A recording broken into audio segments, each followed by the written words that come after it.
We'd love to know what you think. 657-464-7609. Of course, you can email a voice memo from your smartphone to I Doubt It Podcast, and we are not going to leave you there. We have a Taking Care of Biz that is in line with some of this stuff, but it's still going to be a palate cleanser because somebody gets owned.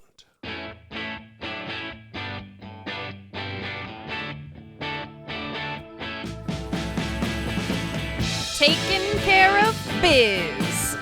Natasha Alford, who is a commentator on CNN, was recently on a panel where they were discussing all of these Nikki Haley racist country comments. And, you know, CNN has been accused of not being balanced in their panels. But, you know, shockingly, there's Scott Jennings on this panel, who's on CNN a lot, and he is a conservative. I don't know if he's supporting Trump again, although I think he probably is. He'll end up doing it. Yeah, he's a guy who has very tepid, just weak criticisms while he's defending Donald Trump and making excuses for all of his horrible behavior and rhetoric. He, you know, it's Scott Jennings. He's the fucking worst. And so Natasha decides to go toe-to-toe with Scott Jennings on this issue, and you're going to love it. Country and to improve us every day, which she never actually says. DeSantis says it, and I'm surprised at that because that's part of our proud history as Republicans, the fight against slavery. Well, struggle. Can I just say something, though? I mean, we talk about this as if it is the past. We've covered stories where people have died, have been killed because of racism. Jacksonville, Florida, the Dollar Tree shooting. I mean, this is happening right now. And this is not just the Black community, right? The Japanese internment. I mean, those families and descendants are still here. My last name is Alford, not because my family chose that last name. That is the name of the slaveholding family that owned us. I know the plantation that we are from in South Carolina, and I am here.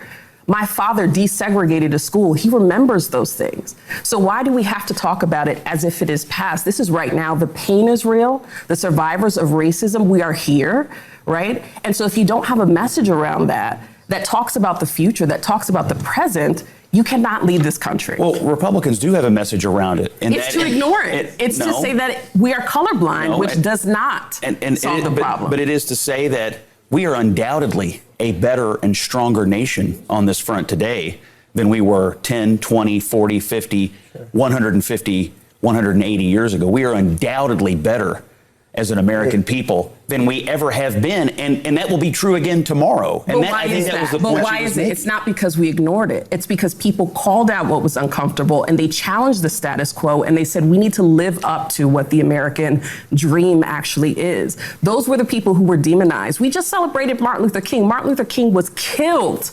He was killed. He was not considered a favorite or a darling of America because he stood up against racism, against poverty. And actually, the greatest threat was that he was uniting poor white people, right, with poor people of color. That was the greatest threat to America, was that he was willing to bring us together. So again, we have to move past talking about this as if it is history, as if it's not happening right now. And when the Republican Party does this colorblind thing, you're gaslighting people. And they're going to react to that, and they're going to show it at the polls.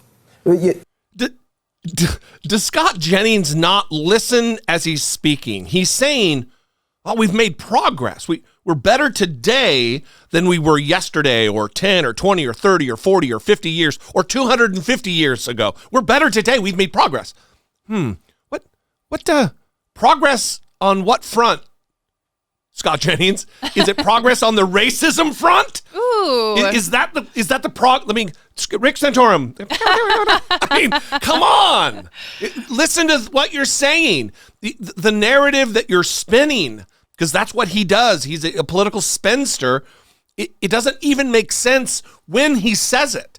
And the reason is because there's no way to make a cogent argument to convince anyone of the facts other than what the facts are, what our history is. Absolutely, our country was founded on a racist premise that only people who were worthy of self-governance are rich white men, because those were the only people who could vote when our Constitution was ratified in 1787.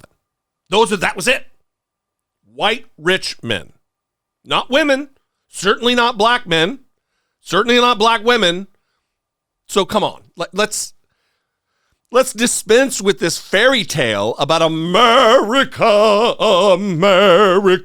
Like, stop. Just fucking stop. Let's deal with reality on reality's terms and all work together to make America what we all wish it would be and hope it would be and what Republicans say that it is. And instead of spending time in his, as Norm Macdonald would say, cotton candy house, Scott Jennings should go and deal with the Elizabella Riley Moody's of his party if he's actually concerned about wanting to continue the progress that he's able to recognize. Absolutely.